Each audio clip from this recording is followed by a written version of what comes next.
Assalomu alaykum, hurmatli tomoshabinlar. Bugun men pensiya oluvchilar, pensiya yoshiga yaqinlashayotgan fuqarolar, nogironlik pensiyasi yoki boquvchisini yo'qotganlik pensiyasi oladigan oilalar uchun juda muhim mavzuni tushuntirib beraman. 2 avgustdan boshlab pensiya tizimidagi tartiblar, hujjatlarni tekshirish, to'lovlarni olish, qayta hisoblash va ma'lumotlarni aniqlashtirish bo'yicha ko'pchilikni qiziqtirayotgan o'zgarishlar haqida gaplashamiz. Bu ma'lumotni e'tiborsiz qoldirmang. Chunki bitta noto'g'ri hujjat, bitta eski bank kartasi, bitta yangilanmagan yashash manzili yoki bitta kiritilmagan ish staji sabab pensiya to'lovi kechikishi, qayta hisob kitob cho'zilishi yoki odam o'ziga tegishli qo'shimcha pulni vaqtida ola olmay qolishi mumkin. Kanalga hoziroq obuna bo'ling. Videoga like bosing. Chunki men bu yerda murakkab qonuniy masalalarni oddiy tilda, hayotiy misollar bilan tushuntirib boraman. Avval pensiya tizimida ko'p ishlar qog'oz hujjatlar orqali yuritilar edi. Odam pensiyaga chiqmoqchi bo'lsa, mehnat daftarchasini, ish joyidan ma'lumotnomalarni, ish haqi haqida arxiv hujjatlarini, farzandlar haqidagi ma'lumotlarni, harbiy xizmat yoki o'qish davriga oid tasdiqlarni o'zi yig'ib yurardi. Ba'zan birgina ma'lumotnoma uchun odam eski ishxona yopilib ketgan bo'lsa, arxivga borardi. Arxiv boshqa tumanda bo'lsa, yo'l xarajati qilardi. Navbat kutardi. Hujjatda bitta harf xato bo'lsa, yana qaytadan tuzatishga majbur bo'lardi. Endi esa asosiy yo'nalish shundan iboratki, pensiya tizimida ma'lumotlar imkon qadar elektron bazalar orqali tekshiriladi. Ya'ni davlat organlari, soliq, bandlik, FSHDYO, bank, kadastr yoki boshqa tegishli bazalardagi ma'lumotlar o'zaro solishtiriladi. Bu yaxshi tomoni bilan qulaylik beradi. Odam avvalgidek har bir eshikni taqillatib yurmasligi kerak. Lekin ikkinchi tomondan bazadagi ma'lumot noto'g'ri bo'lsa, eski bo'lsa yoki umuman kiritilmagan bo'lsa, muammo ham shu yerda chiqadi. Men eng muhim fikrni aytaman, 12 avgustdan keyin ham pensiyalar birdan to'xtab qoladi degan gapga ishonmang. Barcha pensionerlar bir kunda qaytadan pensiya tayinlatadi degan gap ham noto'g'ri. Lekin ma'lumotlarni aniqlashtirish, bank kartalari va hisob raqamlarini yangilash, ish staji va shaxsiy ma'lumotlarni tekshirish talabi kuchayadi. Demak, tayyor bo'lish kerak.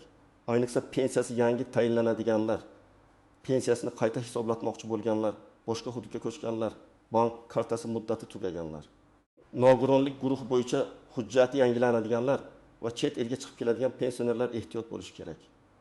Avval ko'p holatda pensioner pensiyasini olishda an'anaviy tartibga o'rganib qolgan edi. Mahalladagi ro'yxat, pochta orqali naqd pul, bank kartasi orqali tushum yoki pensiya jamg'armasi bo'limiga borib ariza yozish. Agar pensiya miqdorida xatolik bo'lsa, odam o'zi borib tushuntirish berardi. Agar ish staji to'liq hisoblanmagan bo'lsa, hujjat topib kelish vazifasi asosan fuqaroning zimmasida bo'lardi. Endi tizim bosqichma-bosqich shunday tartibga o'tmoqda.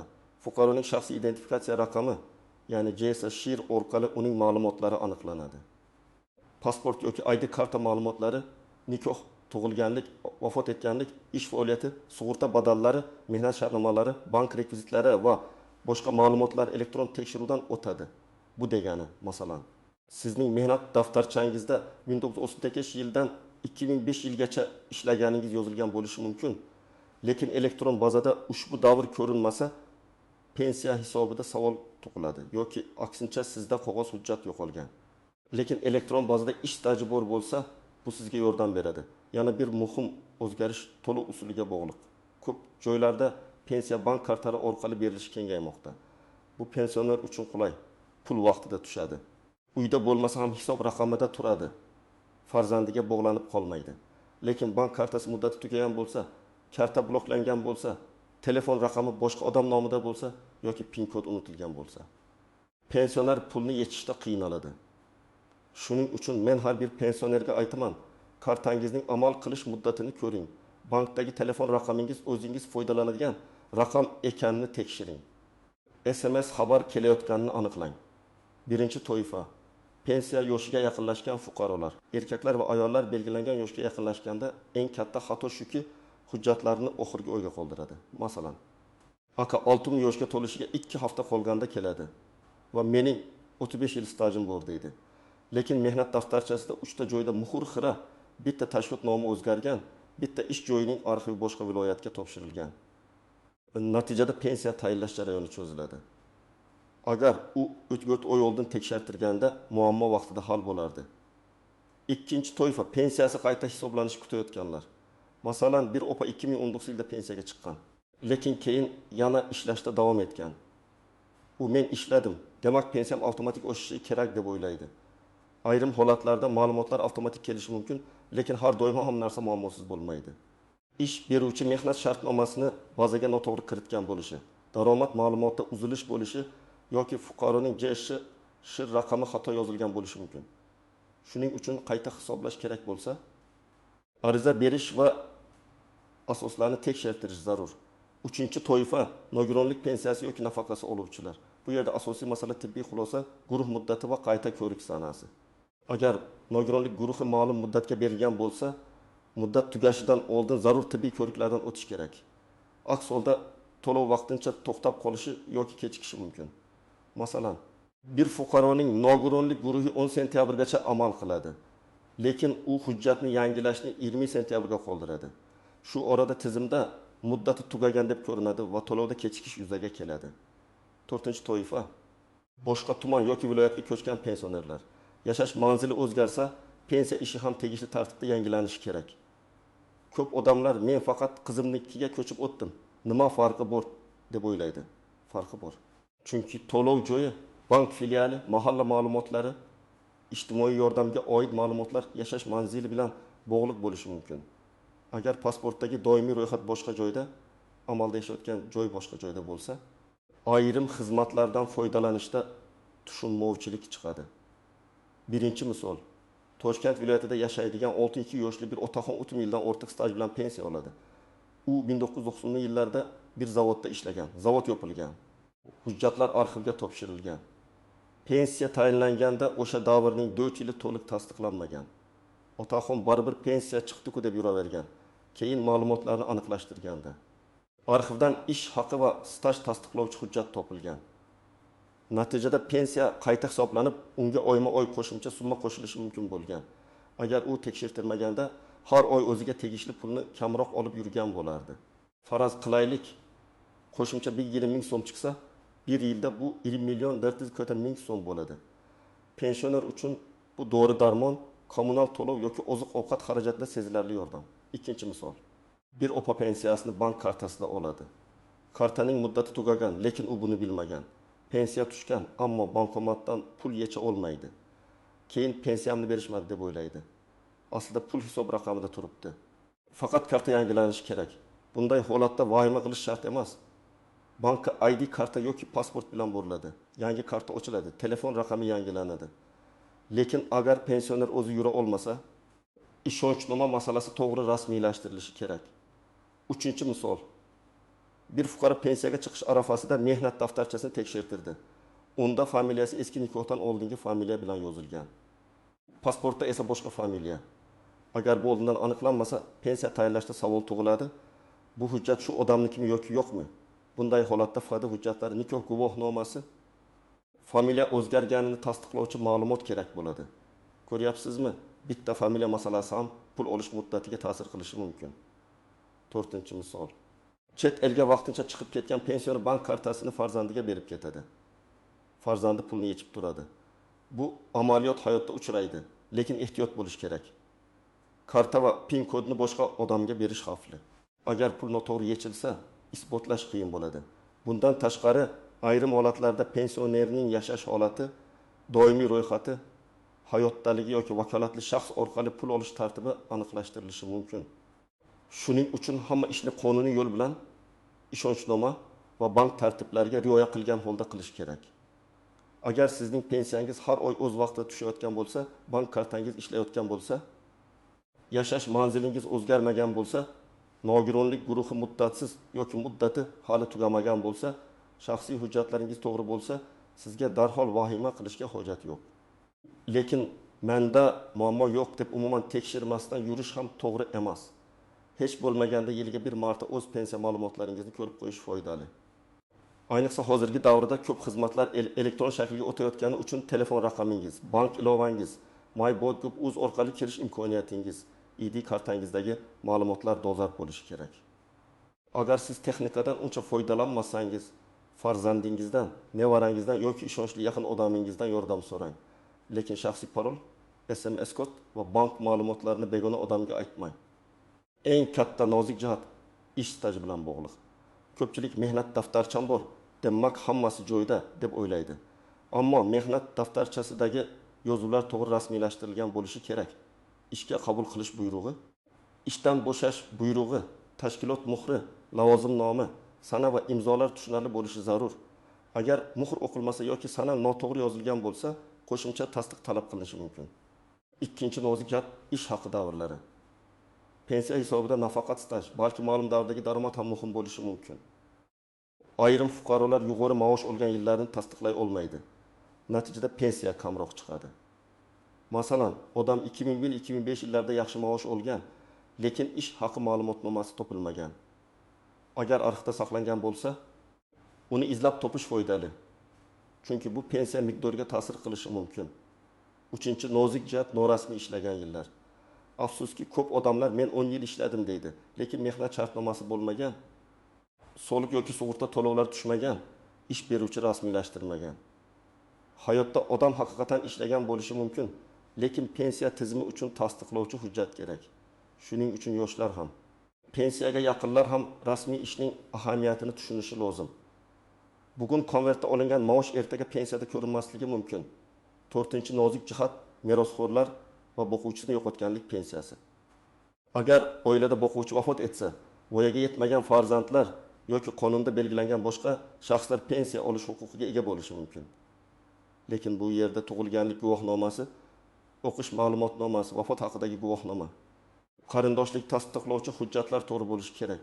Talaba farzand o'qishini davom ettirayotgan bo'lsa, o'qish ma'lumotnomasini vaqtida taqdim etish muhim. Aks holda to'lov to'xtashi yoki qayta tiklash jarayoni cho'zilishi mumkin. 5-nozik jihat ishonchnoma orqali pensiya olish. Agar pensioner kasal bo'lsa, yura olmasa yoki uzoqda bo'lsa, boshqa odam uning nomidan pul olishi uchun ishonchnoma kerak bo'lishi mumkin. Lekin ishonchnomaning muddati, vakolat doirasi va notarial rasmiylashtirilishi to'g'ri bo'lishi shart. Og'zaki kelishib oldik degan gap bank yoki davlat idorasida o'tmaydi. Men doim maslahat beraman. Ishonchnoma tuzayotganda unda aynan pensiya va bank mablag'larini olish vakolati yozilganini tekshiring. Birinchi qadam. Shaxsiy hujjatlaringizni tekshiring. Pasport yoki ID kartangiz amal qiladimi? JSH raqamingiz to'g'rimi? Familiya, ism, otasining ismi barcha hujjatlarda bir xil yozilganmi? Tug'ilgan sana xato emasmi? Bularni ko'rib chiqing. Agar eski hujjatlarda kirilcha, lotincha yoki familiya o'zgarishi sabab farq bo'lsa, tasdiqlovchi hujjatlarni alohida papkaga solib qo'ying. Ikkinchi qadam, mehnat daftarchangizni va ish stajingizni tekshirtiring. Pensiya yoshiga yaqin bo'lsangiz, pensiya jamg'armasi bo'limiga yoki tegishli davlat xizmatlari markaziga murojaat qilib, staj bo'yicha oldindan maslahat oling. Agar qaysidir yillar bo'yicha savol tug'ilsa, arxiv ma'lumotnomalarini qidirishni boshlang. Eski ish joyingizning vorisi bormi? Hujjatlar qaysi arxivga topshirilgan? Ishga qabul qilish va bo'shash buyruqlari saqlanganmi? Shularni aniqlang. 3-qadam. Bank kartangizni tekshiring.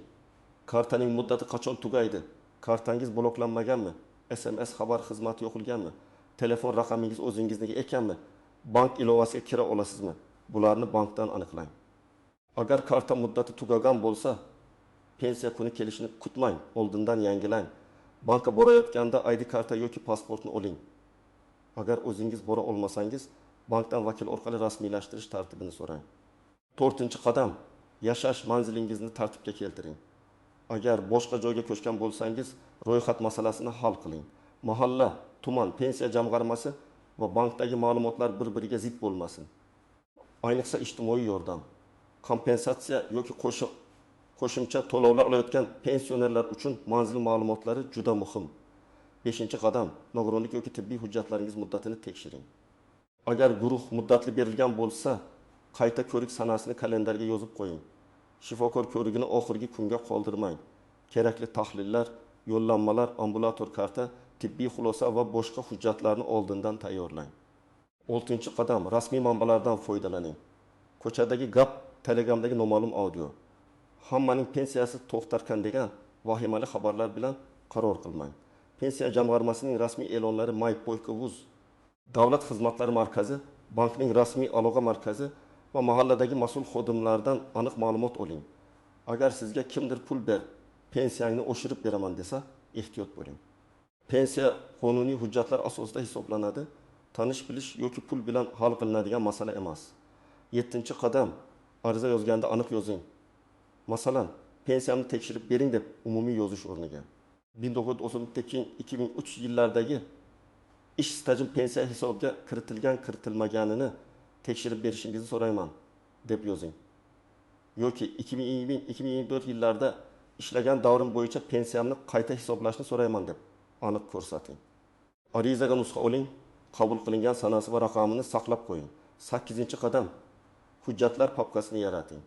Unda pasport yoki ID karta nusxasi, mehnat daftarchasi nusxasi, arxiv ma'lumotnomalari, huquq yoki familiya o'zgarish hujjatlari, tug'ilganlik guvohnomalari, harbiy xizmat hujjati, diplom, tibbiy xulosalar, bank rekvizitlari va oldingi arizalarning nusxalari bo'lsin. Bu papka sizni har safar sarson bo'lishdan qutqaradi. Birinchidan, SMS kodlaringizni hech kimga aytmang. Men bankdanman, pensiyangizni tekshirib beraman. Kartangizni yangilaymiz deb qo'ng'iroq qilgan odamga karta raqami, amal qilish muddati, SMS kod yoki PIN kod bermang. Bank xodimi hech qachon sizdan PIN kod so'ramaydi. Ikkinchidan, hujjatlarni oxirgi kunga qoldirmang. Pensiya tizimida ko'p masala tekshiruv, so'rov arxiv javobi va elektron bazadagi aniqlashtirishga bog'liq. Bugun murojaat qilsangiz, natija ertaga chiqmasligi mumkin. Shuning uchun oldindan harakat qiling. Uchinchidan, og'zaki javob bilan cheklanib qolmang. Agar siz pensiyangiz kam hisoblangan deb o'ylasangiz, yozma murojaat qiling. Yozma murojaatga yozma javob bo'ladi. Keyin shu javob asosida yuqori tashkilotga yoki zarur bo'lsa sudga murojaat qilish mumkin. Og'zaki bo'lmaydi degan gap esa keyin isbotlanmaydi. 4-dan, o'zingizga tegishli huquqni bilib oling. Ba'zi pensionerlar men davlatdan so'rab yurmayman deb o'z haqqidan voz kechib qo'yadi. Bu noto'g'ri. Pensiya bu sadaqa emas. Bu sizning yillar davomida qilgan mehnatingiz, to'langan badallar. Qonun bilan belgilangan huquqingiz natijasi. Agar stajingiz bor bo'lsa, daromadingiz tasdiqlansa, qo'shimcha to'lovga asos bo'lsa, uni talab qilishdan uyalmang. Demak, 2 avgustdan keyingi o'zgarishlarning asosiy mazmuni shuki, pensiya tizimida ma'lumotlar yanada aniq tekshiriladi. Elektron bazalar ahamiyati oshadi. Bank orqali to'lovlar va shaxsiy ma'lumotlarning to'g'riligi muhim bo'ladi. Bu hamma pensioner pensiyasiz qoladi degani emas. Lekin hujjat tartibsiz, kartasi eski, staji to'liq tasdiqlanmagan, manzili yangilanmagan yoki tibbiy hujjati muddati tugagan odamlar muammoga duch kelishi mumkin. Men sizga ekspert sifatida eng oddiy, lekin eng foydali maslahatni beraman. Kutib o'tirmang, tekshiring. Hujjatlaringizni bugun ko'ring. Bank kartangizni bugun tekshiring. Ish stajingizda shubha bo'lsa, bugun murojaat qiling. Bir kunlik harakat keyinchalik bir necha oylik sarsonlikning oldini oladi. Agar sizda pensiya bo'yicha savol bo'lsa, izohlarda yozing. Qaysi hududdansiz? Muammo nimada? Pensiya tayinlashmi? Qayta hisoblashmi? Bank kartasimi yoki staj masalasimi?